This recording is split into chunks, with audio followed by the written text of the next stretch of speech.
హెబ్రీయులకు రాసిన పత్రిక 2వ అధ్యాయము 1 నుంచి 4 వచనాలను చదువుకుందాం. ஆகையால் நாம் கேட்டவைகளை விட்டு விலகாதபடிக்கு அவைகளை மிகுந்த ஜாக்கிரதையாய் கவனிக்க வேண்டும். ஏனெனில் தேவதூதர் மூலமாய் சொல்லப்பட்ட வசனத்திற்கு விரோதமான எந்த செய்கைக்கும் கீழ்ப்படியாமைக்கும் நீதியான தண்டனை வரத்தக்கதாக அவர்களுடைய வசனம் உறுதிப்படுத்தப்பட்டிருக்க, முதலாவது கர்த்தர் மூலமாய் அறிவிக்கப்பட்டு பின்பு அவரிடத்தில் கேட்டவர்களாலே நமக்கு உறுதியாக்கப்பட்டதும் அடையாளங்களினாலும் அற்புதங்களினாலும் பலவிதமான பலத்த செய்கைகளினாலும் தம்முடைய சித்தத்தின்படி பகிர்ந்து கொடுத்த பரிசுத்த ஆவியின் வரங்களினாலும் தேவன் தாமே சாட்சி கொடுத்ததுமாயிருக்கிற இவ்வளவு பெரிதான ரட்சிப்பை குறித்து நாம் கவலையற்றிருப்போமானால் தண்டனைக்கு எப்படி தப்பித்துக் கொள்ளுவோம்? ప్రియమైన దేవుని బిడ్డలారా, తెలుగులో చదువుకుందాం. కావున మనము విన్న సంగతులను విడిచిపెట్టి కొట్టుకొని పోకుండానట్లు వాటి యందు మరి విశేష జాగ్రత్త కలిగి ఉండవలెను. ఎందుకనగా దేవదూతల ద్వారా పలకబడిన వాక్యము స్థిరపరచబడినందున ప్రతి అతిక్రమమును అవిధేయతయు న్యాయమైన ప్రతిఫలము పొంది ఉండగా ఇంత గొప్ప రక్షణను మనము నిర్లక్ష్యం చేసినలా ఏనాడు తప్పించుకొందుము. అట్టి రక్షణ ప్రభువు బోధించడం చేత ఆరంభమై దేవుడు తన చిత్తానుసారముగా సూచక్రియల చేతను మహత్కార్యముల చేతను నానా విధములైన అద్భుతముల చేతను వివిధములైన పరిశుద్ధాత్మ వరములను అనుకరించడం చేతను వారితో కూడా సాక్ష్యమిచ్చుండగా విన్న వారి చేత మనకు దృఢపరచబడెను. దేవుని యొక్క మాట ఇక్కడ మనకు ఎంతో స్పష్టముగా తెలియజేస్తూ ఉంది. ప్రియమైన దేవుని ద్వారా మనము కొన్ని సంగతులు మనకు దేవుడు వినిపించాడు. దేవుని మాటలు మనము రక్షణ పొందిన దినము మొదలుకొని పొందక ముందు నుంచి కూడా దేవుని మాటలు మనకు వినిపిస్తూ ఉన్నాడు. అయితే ఏదో రీతిలో దేవుని మాట మనకు వినిపిస్తూ ఉన్నప్పుడు ఆ మాటలను మనము బహు జాగ్రత్తగా గైకొనాలి. విన్న మాటలను విడిచిపెట్టకుండా మనం గైకొనాలి. అది ఇక్కడ పరిశుద్ధుడైనటువంటి పౌలు గారు అంటున్నారు, కావున మనము విన్న సంగతులను విడిచిపెట్టి కొట్టుకొని పోకుండానట్లు. మనం విన్న సంగతులను ఏదైతే మనం దేవుని గురించి విన్నామో ఆ సంగతులను విని వాటిని విడిచిపెడితే మనం కొట్టుకొని పోతాం. మనము గాలికి ఎగురు కొట్టుమలే పోతాం. కాబట్టి మనము ఎంతో జాగ్రత్త కలిగి ఉండాలి. మనం విన్న సంగతులను విడిచిపెట్టి కొట్టుకొని పోకుండానట్లు వాటి యందు మరి విశేష జాగ్రత్త కలిగి ఉండవలెను. దేవుని వాక్యం యందు విశేష జాగ్రత్త కలిగి ఉండాలి. దేవుడు నాతో ఇంత స్పష్టంగా మాట్లాడుతున్నాడే, ఇంత బాగా మాట్లాడాడే, ఆ మాటలు మనము దేవుని సన్నిధానంలో మర్చిపోకుండా ఆ మాటల గురించి మనము ఎప్పుడు కూడా ఇతరులతో పంచుకుంటూ మనము నెమరేసుకుంటూ దేవుని వాక్యముల గురించి ఆలోచన చేస్తూ ఆ వాక్యములో దేవుని వాక్యం ఎలా చెప్తుంది కదా, కనుక నేను ఏ విధముగా ఇంకా నేను వాక్యములకు అనుకూలముగా మారాలి, వాక్యములకు దగ్గరగా నేను ఎలా రావాలి అని ఆ విధముగా మనము వాక్యములకు మరి పూర్తిగా వాక్యములోనికి మనం వెళ్ళిపోయేటట్లుగా మనము సిద్ధపడాలని ఇక్కడ పరిశుద్ధుడైన పౌలు గారు మనకి తెలియజేస్తున్నారు. కాబట్టి దేవుని యొక్క పరిశుద్ధ సన్నిధానంలో మనము వింటూ ఉన్నాం. అనేక మంది వింటూ ఉన్నారు, కానీ వాటిని విడిచిపెడుతూ ఉన్నారు. విడిచిపెడితే కొట్టుకొని పోతాం, విడిచిపెడితే నాశనానికి మనం వెళ్ళిపోయే పరిస్థితి ఉంది.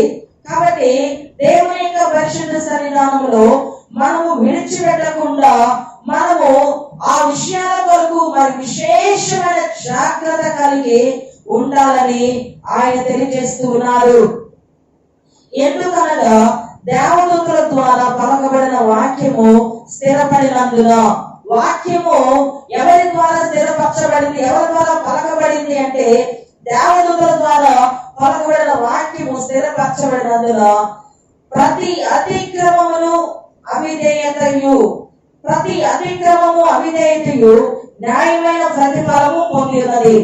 ప్రతి అవిధేయతకు, ప్రతి అతిక్రమములకు న్యాయమైన ప్రతిదండన ప్రభు దగ్గర ఉన్నది.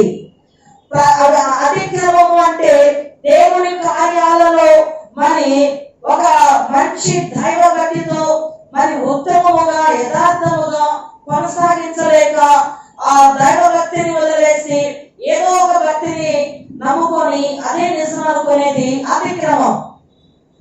అయితే ప్రియమైన దేవుని బిడ్డలారా, అవిధేయత అనేది చెప్పిన మాటలు వినకపోవటం.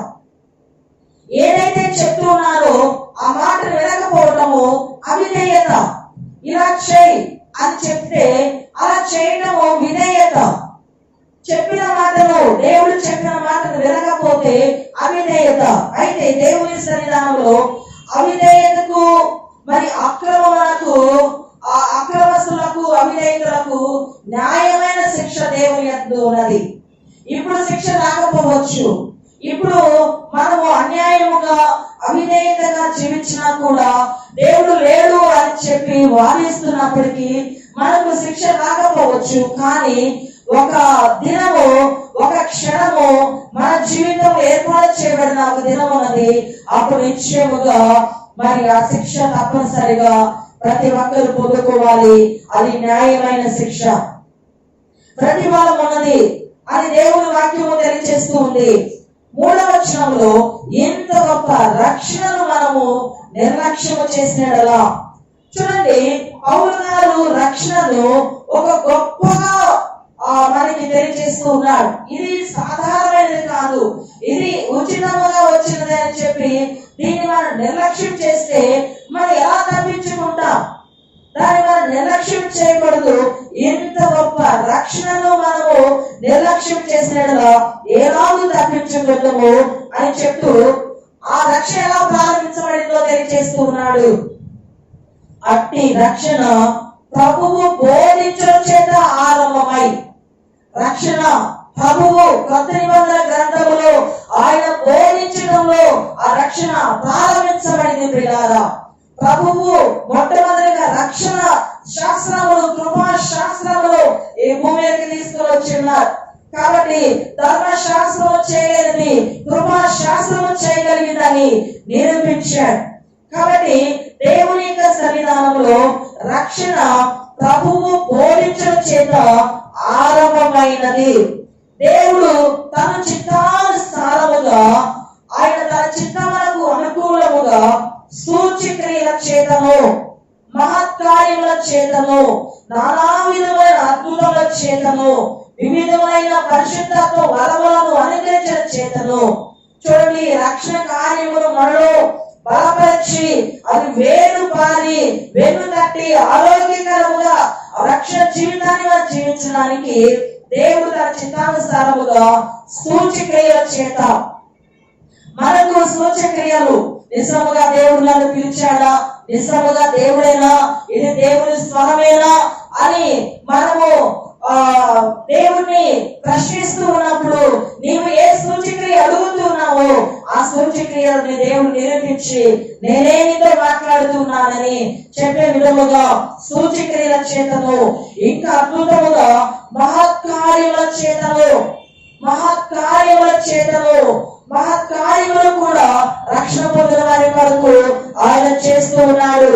నానా విధమైన అద్భుతముల చేతను, అనేక రకాల అద్భుతాలు కూడా మరి అవి ఒకటి కాదు, రెండు కాదు, నానా విధాలైనటువంటి అద్భుతముల చేతను, వివిధములైన పరిశుద్ధత్వ వరములను అనుగ్రహించడం చేతను, ఆ రక్షణ పొందిన వారికి పరిశుద్ధత్వ వరములను అనుగ్రహించడం చేతను వారితో కూడా సాక్ష్యం ఇచ్చుచుండగా విన్న వారి చేత మనకు దృఢపరచబడను. ఎవరైతే యేసును చూశారో, ఎవరైతే యేసును తాకారో, ఎవరైతే యేసు స్వరం విన్నారో వారి ద్వారా ఈ రక్షణ కార్యము స్థిరపరచబడుతూ ఉన్నది. కాబట్టి అందుకే పౌలు గారు అంటున్నారు ఇంత గొప్పగా ఆయన రక్షించుకున్నాడు. రక్షణ అనేది సాధారణంగా ఒక బాప్తిసం తీసుకుంటే వచ్చేది కాదు. రక్షణ అనేది అది ప్రభువు ఆరంభించడం చేత ఆయన ప్రకటించడం చేత ప్రారంభించబడింది. ఈ రక్షణ ప్రభు ద్వారా ప్రారంభించబడింది. సూచక్రియల చేత, మహత్కార్యాల చేత, అద్భుత కార్యాల చేత మరి దేవుని రక్షణ అనేది అది స్థిరపరచబడుతూ వచ్చింది. అధికముగా పరిశుద్ధాత్మ వరాలను కూడా అందులో ఆయన ఇమిడ్చి ఉన్నాడు.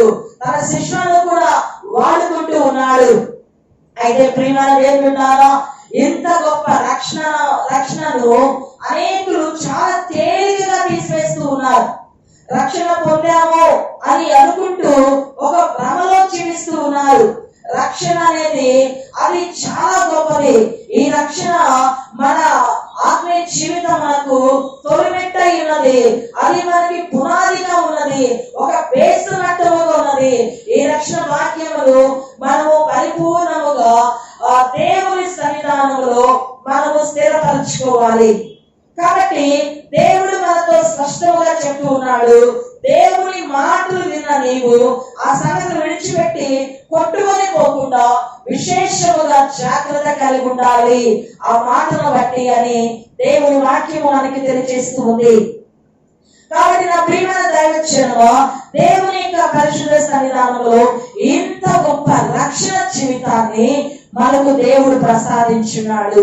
ఆ రక్షణ భాగ్యము ఏదో అలా బాప్తిసం పొంది ఏదో నేను రక్షించబడ్డాను, నేను బాప్తిసం పొందాను, ప్రభు నన్ను రక్షించుకున్నాడు అనే రోజుతో ఒక రోజుతో ముగించేది కాదని దేవుడు అద్భుతమైనటువంటి కార్యము ద్వారా జరిగినటువంటి కార్యము ప్రియాదా. కాబట్టి అందుకే పౌలు భక్తుడు తెలియజేస్తున్నాడు, ఎంత గొప్ప రక్షణను మనం నిర్లక్ష్యం చేసినట్లా ఎలాగూ తప్పించుకుందాము. ఇది సాధారణది కాదు, ఇది గొప్ప రక్షణ భాగ్యం. హెబ్రీయులకు రాసిన పత్రిక 10వ అధ్యాయము 28వ వచనాన్ని మనం చదువుకోగలిగినప్పుడు, హెబ్రీయులకు రాసిన పత్రిక 10వ అధ్యాయము 28, 29 வசனத்தை చదువుకుందాం. மோசேயினுடைய பிரமாணத்தை தள்ளுகிறவன் இரக்கம் பெறாமல் 2-3 சாட்சிகளின் வாக்கினாலே சாகிறானே. தேவனுடைய குமாரனை காலின் கீழ் மிதித்து தன்னை பரிசுத்தம் செய்த உடன்படிக்கையின் இரத்தத்தை அசுத்தம் என்று எண்ணி கிருபையின் ஆவியை நிந்திக்கிறவன் எவ்வளவு கொடிதான ஆக்கினைக்கு பாத்திரவானா இருப்பான் என்பதை யோசித்து பாருங்கள். ఎవరైనా మోషే ధర్మశాస్త్రమును నిరాకరించినలా 2-3 సాక్షుల మాట మీద కనికరింపకుండా వాని చంపించుదురు. ఇట్లుండగా దేవుని కుమారుని పాదములతో త్రొక్కి తాను పరిశుద్ధపరచబడుటకు సాధనమైన నిబంధన రక్తమును అపవిత్రమైనదిగా ఎంచి కృపకు మూలమగు ఆత్మను తిరస్కరించిన వాడు ఎంత ఎక్కువైన దండనకు పాత్రులుగా ఎంచబడమని మీకు తోచును. ఇక్కడ ఎంతో స్పష్టముగా పౌలు గారు తెలియజేస్తూ ఉన్నాడు, హెబ్రీయులకు తెలియజేస్తూ ఉన్నాడు. ప్రియమైన దేవులారా, మరి ఎవరైనా సరే మోషే ద్వారా వచ్చిన ధర్మశాస్త్రాన్ని నిరాకరిస్తే 2-3 సాక్షుల మాట మీద ఆమె కనికరించకుండా చంపేస్తారు. ఒక మోషే గారు చెప్పిన మాటను వినకపోతేనే, ఆ ధర్మశాస్త్రాన్ని గైకొనకపోతేనే, మరి అంగీకరించకపోతే వారి మీద కనికరం అనేది లేకుండా వారిని చంపేస్తారు. అయితే ఇట్లుండగా దేవుని కుమారుడు ప్రకటించినటువంటి సువార్తను, దేవుని కుమారుడితో వచ్చిన రక్షణను, మరి ఆయన యొక్క ప్రేమను మీరు పాదములతో త్రొక్కి తాను పరిశుద్ధపరచబడుటకు సాధనమైన నిబంధన రక్తమును అపవిత్రమైనదిగా ఎంచి తాను ఏ రక్తము చేతైతే పరిశుద్ధపరచబడబోతున్నాడో ఆ రక్తాన్ని పాదములకి వేసి త్రొక్కి అది అపవిత్రమైనదిగా ఎంచి, మరి దేవుని రక్తము పరిశుద్ధమైన రక్తం, దేవుని రక్తము మనలను విడిపించే రక్తం, మనలను విమోచించే రక్తం, మనలను శాశ్వతముగా మరి దేవుని యొక్క ఆ తండ్రితో సమాధాన పరిచినటువంటి రక్తమును అపవిత్రమైనదిగా ఎంచి కృపకు మూలమగు ఆత్మను తిరస్కరించడలా ఎంత ఎక్కువైన దండలకు పాత్రుడుగా ఎంచబడని మీకు తోచును. మోషే గారు చేసిన ఆ చెప్పిన మాటలు వినకపోతేనే మరణ శిక్షే మరి యేసు ప్రభు వారి యొక్క ప్రేమను, యేసు ప్రభు వారి యొక్క కృపలను, యేసు ప్రభు వారు మన కృపలుగా ఇస్తున్న ఈ దినాలను, ఈ ఆయుష్ కాలమును మరి దేవుని గుర్తెరిగి దేవుని యందు మనము శ్రద్ధగా ఉండకుండా, ఆయన యందు మనము పరిపూర్ణముగా మనసు ఉంచకుండా, ఆసక్తిని కనబరచకుండా, ఆయన యొక్క మరి ఇచ్చిన అవకాశంలో వ్యర్థపరచుకుంటూ దేవుని కాలకిందేసి దొరికినట్లుగా పరిశుద్ధ గ్రంథము చదవకుండా, దేవుని మాటలు వినకుండా ఉన్నట్లయితే ఒకే ఒక మాట, ఆ దేవుని నీవు కాల కింద వేసి తొక్కుతున్నావు, నీవు ఎలాంటి శిక్షకు మరి ఎలాంటి దండన వస్తుందో మరి మీరు ఏమనుకుంటున్నారు అని ఇక్కడ తెలియజేస్తూ ఉన్నారు. ఎంత దండనకు పాత్రలు ఎంచబడలో, ఎంత దండన వస్తుందో. అయితే దండన ఇప్పుడు ఎప్పుడు రాలేదు, ఏమీ లేదు. దండన అనేది ప్రభుని మేము దూషిస్తున్నాము, ప్రభుని మేము రకరకాలుగా మాట్లాడుతున్నాము, ఏ దేవుడు అని చెప్పి దేవుని మాట్లాడుతున్నాము కాబట్టి మాకు ఏమీ రాలేదు అనుకుంటే పొరపాటు.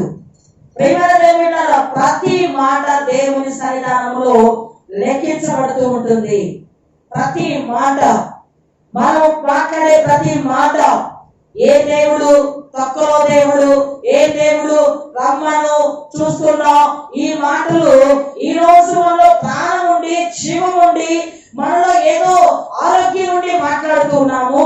అయితే రేపు ఆ యొక్క అద్భుతమైన దేవుని ముందు ఆ మాటలకు నీవు లెక్క అప్పచెప్పవలసి వస్తుంది. ఆయన ముందు గడగడగడగడ వరగాల్సి వస్తుంది. ఆయన ముందు మనము ఆ శిక్షను మనము తప్పించుకోలేం. కనుక యేసు ప్రభు వారు మరి ఆయన బోధలో శిక్ష వెంటనే రాదు, కానీ రాక మాత్రం మారదు. శిక్ష అనేది తప్పనిసరిగా ప్రతి ఒక్కరికి ఉంటుంది. అయితే మోషే కాలంలో వెంటనే శిక్ష, వెంటనే పరిష్కారం వేస్తారు. అది ఆ కాలంలో. ఈ కృపకాలంలో శిక్ష రాలేదు అనంత మాత్రాన శిక్ష రాక తప్పదు. ప్రతి దానికి శిక్ష మాత్రం నిశ్చయముగా ఉన్నదని దేవుని వాక్యం మనకు తెలియజేస్తుంది. కాబట్టి ప్రియమైన దేవులారా, అందుకే దేవుని వాక్యం తెలియజేస్తుంది. యోహాను సువార్త 12వ అధ్యాయము, యోహాను సువార్త 12వ అధ్యాయము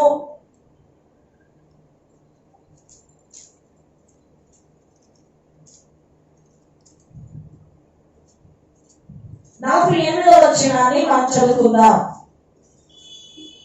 என்னை தள்ளி என் வார்த்தைகளை ஏற்றுக்கொள்ளாதவனை நியாயம் தீர்க்கிறதொன்றிருக்கிறது. நான் சொன்ன வசனமே அவனை கடைசி நாளில் நியாயம் தீர்க்கும். నన్ను నిరాకరించి నా మాటలు అంగీకరింపని వారికి తీర్పు తీర్చువాడములు కలడు. నేను చెప్పిన మాటయే అంత్యదినమందు వారికి తీర్పు తీర్చును. ప్రియమైన ఇక్కడ ప్రభు చెప్తూ ఉన్నాడు, వెంటనే శిక్ష అనేది రాదు, కానీ అంత్యదినమున శిక్ష తప్పదు. నన్ను ఎవరైతే నిరాకరిస్తారో, నన్ను ఎవరైతే వద్దనుకుంటారో, నన్ను ఎవరైతే నిరుత్సాహముగా మాట్లాడతారో, నా మాటలు అంగీకరించిన వారికి తీర్పు తీర్చువాడప్పుడు కలడు. నేను చెప్పిన మాటయే అంత్యదినమందు వారికి తీర్పు తీర్చును. ఏదైనా నాతో నేనేం మాట్లాడలేదు, నేను ఏం మనవలనో ఏమి మాట్లాడవలనో దానిని గురించి నన్ను పంపిన తండ్రియే నాకు ఆజ్ఞ ఇచ్చి ఉన్నాడు. కాబట్టి దేవుని సన్నిధానంలో ప్రియమైన దేవులారా, దేవుని మాటను నిరాకరించి, దేవుని నిరాకరించి ఆ నిరాకరించినందుకు ఆమె శిక్ష తప్పదు. ఇప్పుడు మనకి చూడండి, ఉపవాస ప్రార్థన జరుగుతున్నాయి. మీరు మీ ఇంటిలో కూర్చొని ప్రార్థనలో ఉన్నారు, దేవా స్తోత్రం అనుకుంటున్నారు. మన ఇంట్లో కొంతమంది కూర్చోట్లేదు. నీ ప్రార్థన నువ్వు చూసుకో, మమ్మల్ని విలవకు, నిన్ను మేము ఆటంకపరచట్లేదు కదా, కాబట్టి నీ ఇష్టం, నిన్నేమి ఆటంకపరచం, నువ్వేమి చేసుకో అని ఇలాగన్న ఆ మాటను బట్టి కూడా తీర్పులోకి తప్పనిసరిగా వచ్చేస్తారు. తీర్పులోనికి ఈ యొక్క అంత్యదినమందు ఈ తీర్పులో నిలబడతారు. కాబట్టి ప్రియమైన దేవులారా, ఈ విషయం బహు జాగ్రత్తగా మనము ఆలకించాలి. దేవుడు మనతో మాట్లాడుతూ ఉన్నాడు. కాబట్టి దేవుని యొక్క అత్యున్నతమైన కృప, రక్షణనే ఆ గొప్ప కార్యాన్ని దేవుడు మనకు దయచేసి ఉన్నాడు. ఆయన రాజ్యం ఉన్నాడు. ఆ రాజ్యంలో నీవుండునట్లుగా నీవు సిద్ధపడాలి. నీవు దేవుని కొరకు సిద్ధపరచబడాలి. ప్రియమైన దేవుని బిడ్డలారా, దేవుని యొక్క సన్నిధానంలో మన కుటుంబంలో మన పిల్లలు దేవుని సన్నిధిలో కూర్చోకపోతే నీవు మరి పూర్తిగా ఎంతో దుఃఖపడాలి. ఆ విషయంలో దేవుని సన్నిధానంలో ఆసక్తిగా ఆయన వైపు తేరి చూచి ఏడవాలి. ఎందుకు అంటే నీవు ఏడవకపోతే రేపు వారు నరకంలో భయంకరంగా ఏడుస్తారు. భయంకరమైన నిత్య నరకాగ్నికి వెళ్ళిపోతారు. అక్కడ నుంచి ఎవరు కూడా వారిని తీయలేరు. కాబట్టి ఒక మాట అంటే ఈ రోజున ప్రార్థనకి రమ్మన్నా, ప్రార్థనలో కూర్చోమని చెప్పిన కోపం అనేది ముందొచ్చేస్తూ ఉంది. సాతానుడు ఆ విధముగా కోపంతో మాట్లాడేట్లుగా చేసి దేవుని మాటలకు దూరపరుస్తూ ఉన్నాడు. కాబట్టి ప్రియమైన దేవుని బిడ్డలారా, ఒక అత్యాసక్తితో ఆయన వైపు మనం తేరి చూడాలి. మన కుటుంబంలో ఇంతవరకు దేవుని ఉన్నతమైన నామములో ఆయన మనల్ని జ్ఞాపకం చేసుకొని కాపాడుతున్న ఈ ప్రేమను బట్టి దేవాది దేవుని మాటలు బహు స్థిరమైనవి. ఏ ఒక్క మాట కూడా మార్పు లేదు. ఆ మాట అది జరిగినప్పుడు చూసుకుందాం, అది వచ్చినప్పుడు చూసుకుందాం అని అంటే చాలా పొరపాటు. నేను రక్షణ పొందిన కొత్త దినాల్లో ఒక తమ్ముడు ఉన్నాడు. ఆ తమ్ముడికి నేను ప్రతిరోజు సువార్త చెప్తాను. దేవుని సన్నిధికి రా అని, దేవుని సన్నిధికి రా అని చెప్తుంటే, అక్క పోక ఎప్పుడు ప్రార్థన ప్రార్థన అంటావు, నేను మాత్రం రానంటే అంత్య దినాల్లో మిడతలు వస్తాయట. ఆ మిడతలు వచ్చినప్పుడు బహు భయంకరమైన శిక్ష తప్పదు. ఆ మిడతలు నిన్ను మరి కొడతాయి, నేను కొరుకుతాయి.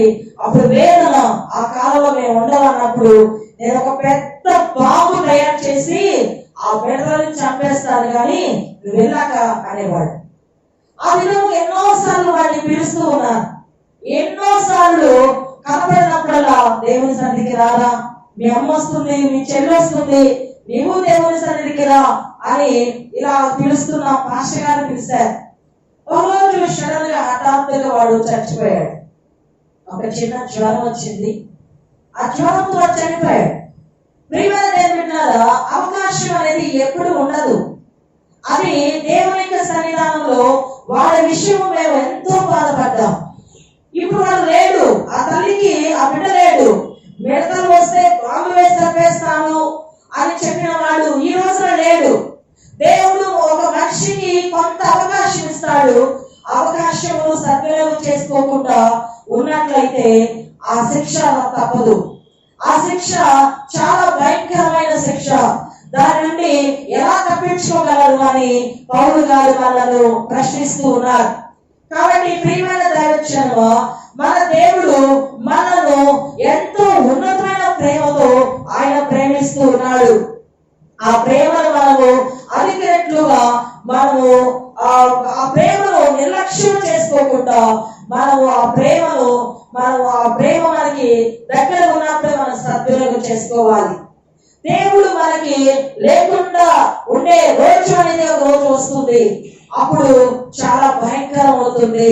ప్రియమైన దేవుని బిడ్డలారా, ఎప్పుడు మనం ఊహించలేదు ఈ విధంగా కరోనా వస్తుందని, ఈ విధంగా అన్ని కూడా స్తంభించిపోతాయని ఎప్పుడు మనం అనుకోలేదు. కానీ ఇప్పుడు ఎంతో భయంకరముగా అనేకులు కరోనాతో చనిపోతూ ఉన్నారు.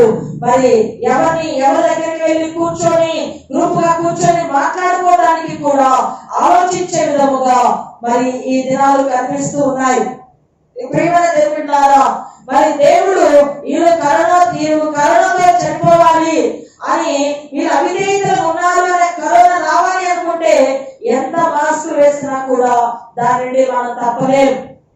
కాబట్టి హృదయపూర్వకముగా దేవుని భయభక్తులు కలిగి దేవుని వైపు మనం తేరి చూడగలిగినప్పుడు, ఆయన నమ్మకం వచ్చినప్పుడు అనేకోరు ఉన్నాడండి, నేనున్నాను నమ్మండి, నేను మీకు శాశ్వత జీవాన్ని ఇస్తాననే కదా చెప్తున్నాడు. నేను ఆయన మీ దగ్గర ధనాన్ని, బంగారాన్ని, మీ యొక్క జీవితంలో ఇంకేదైనా కోరుతున్నాడా? నా కుమారుడా నీ హృదయం నాకు ఇమ్ము అనే కదా కోరుకుంటున్నాడు. కాబట్టి దేవుని యొక్క పరిశుద్ధ సన్నిధానంలో ఆయన లేకుండా నీవు లేవన్న సంగతి గుర్తుంచుకొని ఆయన ద్వారానే నీవు నేను కలిగి ఉన్నాము. ఆయన ఎంతకే వెళ్ళాలని మనము ప్రయాసపడుతూ ఉన్నాం. కాబట్టి ప్రియమైన దేవునిలారా, దేవుని యొక్క పరిశుద్ధ సన్నిధానంలో మనము ఈ యొక్క పరలోక సింహాసనము పరలోక రాజ్యములకు వెళ్ళటానికి మనం సిద్ధపడాలని దేవుని వాక్యము మనకి ఎంతో స్పష్టంగా తెలియజేస్తూ ఉంది. మనము మొదటి రాజుల గ్రంథము చూస్తే, మొదటి రాజుల గ్రంథము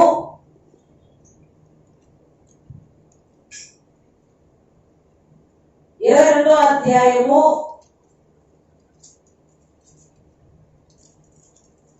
22వ అధ్యాయము 19వ వచనం.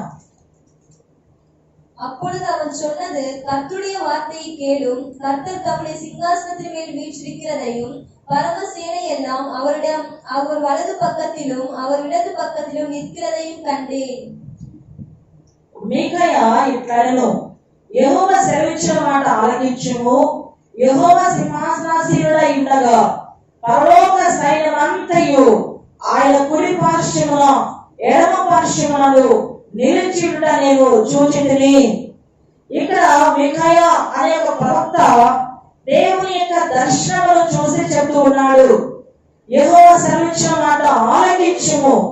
యెహోవా సింహాసనాసీనుడై ఉండగా పరలోక సైన్యమంతయు ఆయన కుడి పార్శ్వమున ఎడమ పార్శ్వమున నిలిచుట నేను చూచితిని అని. ప్రియమైన దేవునిలారా, రక్షణ పొందిన మనకు పరలోక రాజ్యం ఉన్నది. కానీ ఆ రాజ్యం ఎలా ఉన్నదో మనము పరిశుద్ధ లేఖనం ద్వారానే మనం తెలుసుకోగలుగుతున్నాం. ఇక్కడ మేకైనటువంటి ఒక శ్రేష్టమైన ప్రవక్త గారు మరి ఎంతో స్పష్టంగా చెప్తూ ఉన్నారు, పరలోక రాజ్యములో యెహోవా సింహాసనాసీనుడై ఉన్నాడు. ఆ సింహాసనం మన ఇంట్లో సింహాసనం ఉన్నదని చూసాం. అయితే ఈ రోజు మనం ఏం చేస్తున్నామంటే ఆ సింహాసనము ఎడమవైపు కుడివైపు మరి ఆ గొప్ప సైన్య సమూహము నిలిచుట మరి ఇక్కడ మనకి దేవుని వాక్యం తెలియజేస్తుంది. దేవుని యొక్క రాజ్యము యేసు ప్రభువు మాత్రమే కాదు, ఆయన చుట్టూ సైన్య సమూహం ఉన్నది. అటువంటి గొప్ప సైన్యం ప్రియులారా, దేవుని యొక్క సింహాసనం నిరంతరమైనది, దేవుని సింహాసనం శాశ్వతమైనది, దేవుని యొక్క సింహాసనము అది పరిశుద్ధమైనది అని తెలుసుకున్నాం. ఇప్పుడు ఆ సింహాసనము ఆ యొక్క ఇరువైపున కుడివైపు ఎడవైపున అనేకమైన సైన్యం ఉన్నది. దేవునికి మహా సైన్యం ఉన్నది. ఆయన రాజులకు రారాజు అయినాడు. ఆయన మాట నిర్లక్ష్యం చేస్తే శిక్షను తప్పలేం. కాబట్టి దేవుని వాక్యం మనకు తెలియజేస్తుంది. అందుకే యెషయా గ్రంథము 6:3వ వచనంలో ఈ విధముగా చెప్పబడుతూ ఉంది. యెషయా గ్రంథము 6వ అధ్యాయము 3వ వచనం. ஒருவரையொருவர் நோக்கி, சேனைகளின் கர்த்தர் பரிசுத்தர் பரிசுத்தர் பரிசுத்தர், பூமி அனைத்தும் அவருடைய மகிமையால் நிறைந்திருக்கிறது என்று கூப்பிட்டு சொன்னார்கள். వారు సైన్యములకు అధిపతి యెహోవా పరిశుద్ధుడు పరిశుద్ధుడు పరిశుద్ధుడు, సర్వలోకము ఆయన మహిమతో నిండి ఉన్నది అని గొప్ప స్వరముతో గాన ప్రతిగానములు చేయించున్నది. మరి ఆయనకు సైన్యం ఉన్నది, ఆ సైన్యములకు అధిపతి అనే పేరు ఉన్నదని దేవుని వాక్యము మనకి ఇక్కడ తెలియజేస్తూ ఉంది. ప్రియమైన దేవునిలారా, ఆదికాండము 32వ అధ్యాయము 1-2 వచనాలు మనం చూస్తే, ఆదికాండము 32వ అధ్యాయము 1-2 వచనాలు. யாக்கோபு பிரயாணம் பண்ணுகையில் தேவதூதர்கள் அவனை சந்தித்தார்கள். யாக்கோபு அவர்களை கண்டபோது, இது தேவனுடைய சேனை என்று சொல்லி அந்த ஸ்தலத்திற்கு மக்னாயிம் என்று பெயரிட்டான். యాకోబు తన త్రోవను వెలుచుండగా దేవదూతలు అతను ఎదుర్కొని యాకోబు వారిని చూచి, ఇది దేవుని సేన అని చెప్పి ఆ చోటికి మహానయము అను పేరు పెట్టెను. కనుక దేవునికి ఒక సేన ఉన్నది. ఆ సేన ఆయన చుట్టూ ఉన్నది, ఆయన సింహాసనం ఉన్నది. ఆయన అద్భుతముగా పరిపాలించడానికి, ఈ భూమిని పరిపాలించడానికి ఆయన సిద్ధముగా ఉన్నాడు. ఆయన ఇచ్చిన రక్షణ భాగ్యం మనం నిర్లక్ష్యం చేసుకుంటే మనము శిక్షకు కారణమవుతాం, శిక్షించబడతాం, న్యాయ తీర్పులోనికి వెళ్ళిపోతాం. అది బహు భయంకరం పిల్లారా. కాబట్టి దేవుని యొక్క సన్నిధానంలో దేవునికి ఒక సైన్యము, గొప్ప సైన్యం ఉన్నదని దేవుని వాక్యం మనకు తెలియజేస్తుంది. లోకస్వార్త 2:13 మరి ఇక్కడ స్పష్టముగా దేవుని వాక్యము తెలియజేస్తుంది. ఇంకా ఆయన సైన్యం గురించి మనం నేర్చుకుంటూ ఉన్నాం. లోకస్వార్త 2:13 அந்த க்ஷணமே பரம சைனின் திரள் அந்த தூதனுடனே தோன்றி, உன்னதத்தில் இருக்கிற தேவனுக்கு மகிமையும் பூமியிலே சமாதானமும் மனுஷர் மேல் பிரியமும் உண்டாவதாக என்று சொல்லி தேவனை துதித்தார்கள். వెంటనే పరలోక సైన్య సమూహము ఆ దూతతో కూడా నుండి, కనుక పరలోక సైన్య సమూహం అంతా కూడా ఇక్కడ దేవుని స్తుతిస్తూ ఉన్నట్లుగా మనము దేవుని వాక్యంలో చూస్తూ ఉన్నాం. ప్రియమైన దేవుడారా, మరి ఇంత గొప్ప సైన్యం ఉన్నది యేసు ప్రభువు వారికి, ఇంత గొప్ప సహాయం ఉన్నది, ఇంత గొప్ప సైన్యంలోకి అధిపతి అనే పేరు ఉన్నది. మత్తయి సువార్త 26:53 మనం చదువుకోగలిగితే, మత్తయి సువార్త 26:53 நான் இப்பொழுது என் பிதாவை வேண்டிக் கொண்டால் அவர் 12 லெகியோனுக்கு அதிகமான தூதரை என்னிடத்தில் அனுப்ப மாட்டார் என்று நினைக்கிறாயா? ఈ సమయమున నేను నా తండ్రిని వేడుకొనలేననియు, వేడుకొని ఎడల ఆయన 12 సేనా వ్యూహముల కంటే ఎక్కువ మంది దూతలను ఇప్పుడే నాకు పంపడానియు నీవు అనుకొనుచున్నావా అని ఇక్కడ పేతురుతో ప్రభు చెప్తూ ఉన్నాడు. నేను కాని వేడుకుంటే, నా తండ్రిని వేడుకుంటే, వేడుకొని ఎడల ఆయన 12 సేనా వ్యూహముల కంటే ఎక్కువ మంది దూతలను ఇప్పుడే నాకు పంపిస్తాడు అని చెప్తూ ఉన్నాడు. వ్యూహము అంటే 6,000, 12 వ్యూహాలు అంటే 72,000. ప్రియమైన దేవుడారా, మరి దేవుని యొక్క సన్నిధానంలో హిజ్కియా ఒక రోజు ప్రార్థన చేస్తూ ఉండగా హిజ్కియా కొరకు దేవుడు ఒక దేవదూతను పంపగా ఆ దేవదూత 185,000 మందిని హతమార్చినట్లుగా దేవుని వాక్యము తెలియజేస్తుంది.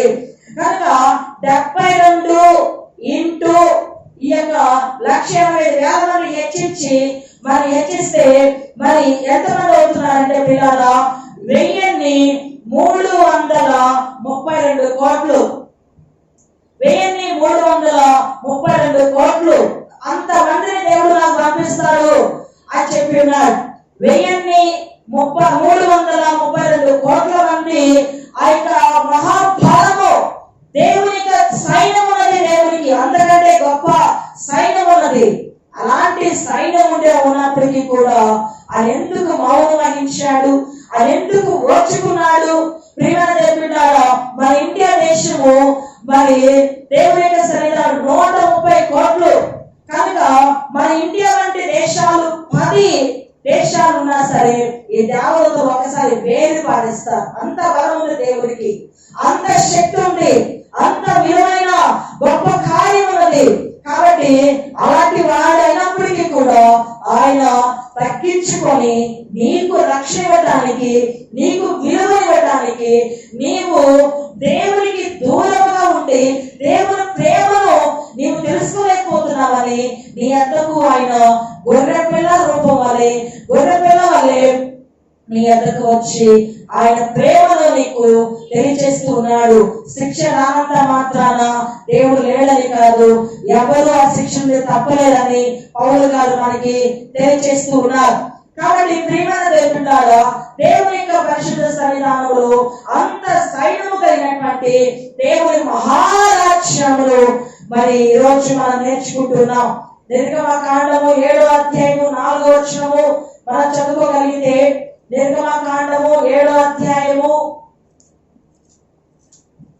பார்வோன் உங்களுக்கு செவி கொடுக்க மாட்டான். ஆகையால் எகிப்துக்கு விரோதமாக நான் என் கையை நீட்டி மகா தண்டனையினால் என் சேனைகளும் என் ஜனங்களும் ஆகிய இஸ்ரவேல் புத்திரரை எகிப்து தேசத்திலிருந்து புறப்பட பண்ணுவேன்.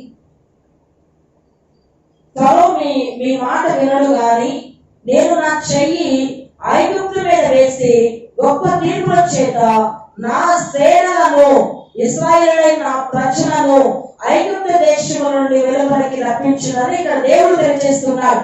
ప్రియమైన దేవుని బిడ్డలారా, ఇశ్రాయేలు ప్రజలను దేవుడు ఏమంటున్నాడంటే నా సేన అంటున్నాడు. నా సేన, నా సేనలైనటువంటి ఇశ్రాయేలు ప్రజలను నేనే బయటికి రప్పిస్తాను అని చెప్తూ ఉన్నాడు. ఇశ్రాయేలే దేవుని సేన. పరలోక సేన ఇంతవరకు చూసాము. ఇప్పుడు భూలోకపు సేన ఎవరంటే ఇశ్రాయేలే దేవుని సేన. దేవుని ప్రజలే దేవునికి సేన. ఈ రోజు దేవుని కలిగిన నీవే దేవునికి ఒక సేనగా మారాలి. దేవుని సైనాధిపతిగా దేవుని సన్నిధానంలో ఒక మంచి పాత్ర వీరులుగా ప్రార్థన చేసేటటువంటి ఒక మంచి దేవుని యొక్క హృదయం అర్థం చేసుకునే విధముగా మనం మారాలని దేవుని వాక్యము తెలియజేస్తుంది. నిర్గమకాండం 12:41 చూస్తే 12:41 430 வருஷம் முடிந்த அன்றைய தினமே கர்த்தருடைய சேனைகள் எல்லாம் எகிப்து தேசத்திலிருந்து புறப்பட்டது. ఆ 430 సంవత్సరాలు గడిచిన తర్వాత జరగనేమనగా ఆ దినమందే యెహోవా సేనలన్నీ ఐగుప్తు దేశముల నుండి బయలుదేరిపోయారు. యెహోవా సేనలన్నీ ఐగుప్తు దేశం నుండి బయలుదేరిపోయాయని దేవుని వాక్యం సెలవిస్తుంది. దేవుని సేన ఒక ఆశ్చర్యమైనటువంటి భూమి మీద ఉన్నటువంటి రక్షణ పొందిన మనమే దేవుని సేన. దేవుని సన్నిధానంలో అతి అద్భుతమైనటువంటి కృపను దేవుడు మనకు దయచేస్తూ ఉన్నాడు. మరి మొదటి సమూయేలు గ్రంథము 17:26 వచనాన్ని మనం చదువుకోగలిగితే 17:26 அப்பொழுது தாவீது தன் அண்டையில் நிற்கிறவர்களை பார்த்து, இந்த பெலிஸ்தனை கொன்று இஸ்ரவேலுக்கு நேரிட்ட நிந்தையை நீக்குகிறவனுக்கு என்ன செய்யப்படும்? ஜீவனுள்ள தேவனுடைய சேனைகளை நிந்திக்கிறதற்கு விருத்த சேதனம் இல்லாத இந்த பெலிஸ்தன் எம்மாத்திரம் என்றான்.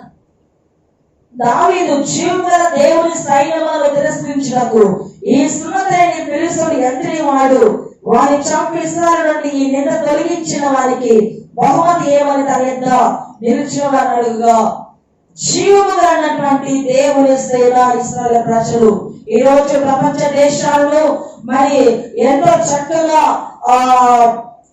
ఆదరించేదే కావచ్చు, పరిపాలనలో గొప్పగా కావచ్చు, ఇశ్రాయేలు దేశం అధికముగా హెచ్చించబడుతూ ఉంది. కాబట్టి ప్రియమైన దైవజనమా, దేవుని యొక్క పరిశుద్ధ సన్నిధానంలో నీవు నేనే దేవునికి ఎవరైతే రక్షించబడుతున్నారో, ఎవరైతే దేవుని రక్తం చేత కడగబడుతున్నారో వారిని దేవుడు భూలోక సేన లెక్కలో ఉంచున్నాడు. భూలోక సేన లెక్కలో ఉంచి ఆయన పరిపాలించడానికి సిద్ధమున్న రారాజు అయినాడు. కాబట్టి దేవా, నీవు పరిపాలించే దేవుడవు. నీ యొక్క కుడి ఎడమ ఉన్నటువంటి ఆ దేవదూతల సమూహము, ఆ గొప్ప సమూహము కంటే ఈ భూమి మీద ఉన్నటువంటి ఈ సేవలతో నన్ను కూడా కలిపి బలపరుస్తున్నావా అని నన్ను జ్ఞాపకం చేసుకోవాలి అని చెప్పి దేవుని సన్నిధానంలో ఈ రక్షణ వాక్యమును ఇంకా లోతైన విషయాలతో రేపు ఆదివారం మనం నేర్చుకుందాం. దేవుని యొక్క పరిశుద్ధ సన్నిధానంలో పరిపూర్ణముగా జ్ఞాపకం చేసుకొని ఆయన సన్నిధానంలో ప్రార్థన చేసుకుందాం. దేవా, ఈ రక్షణను నేను నిర్లక్ష్యం చేస్తే ఎంత భయంకరమైన ఘోరమైన తీర్పులోనికి వెళ్ళిపోతానయ్యా. అట్టి తీర్పులోనికి నేను వెళ్ళకూడదు నాయన. నీ మాటలు విని జాగ్రత్తగా వాటి ఎందుకు విశేష జాగ్రత్త కలిగి ఉన్నట్లుగా నాకు శక్తిని ప్రసాదించండి. నాకు ఎల్లప్పుడూ తగ్గింపు స్వభావం దయచేయండి. ప్రభా, నా సేవకులు ఏది చెప్తున్నారో అది నీ మాటగా నేను గ్రహించి, నీ మాటలు నేను విని ప్రభా విశ్వసించి ముందుకి సాగి వెళ్ళినట్లు సహాయపడండి అని చెప్పి ప్రభు సన్నిధానంలో ప్రార్థన చేసుకుందాం. పరిశుద్ధమైన తండ్రి, కృపల దేవా, మీకు వందనాలు, హృదయపూర్వకమైన స్తోత్రాలు. ప్రభా, నాయన ఈ సమయమందు మీరు మాతో మాట్లాడినందుకు వందనాలు చెల్లిస్తూ ఉన్నారు. ఇంత గొప్ప రక్షణను మనం నిర్లక్ష్యం చేసినలా ఎలాగో తప్పించుకుందామని ఆ రక్షణ ప్రభు ఆయన ప్రకటించడం ఆరంభమైనదని ప్రభా సూచక్రియలు మహత్కార్యాలు అద్భుతాల ద్వారా పరిశుద్ధాత్మ వరముల ద్వారా ప్రభా నీ శిష్యుల ద్వారా ఆ యొక్క రక్షణను స్థిరపరిచేందుకు స్తోత్రములు. అటు రక్షణను పోగొట్టుకోకుండా ప్రభా నీ సింహాసనంలో అయా నీ సేనలో మేము ఉండినట్లుగా దీవించి ఆశీర్వదించమని యేసుక్రీస్తు గారి నామములో ప్రార్థించి వేడుకుంటున్నాము తండ్రి. ఆమేన్.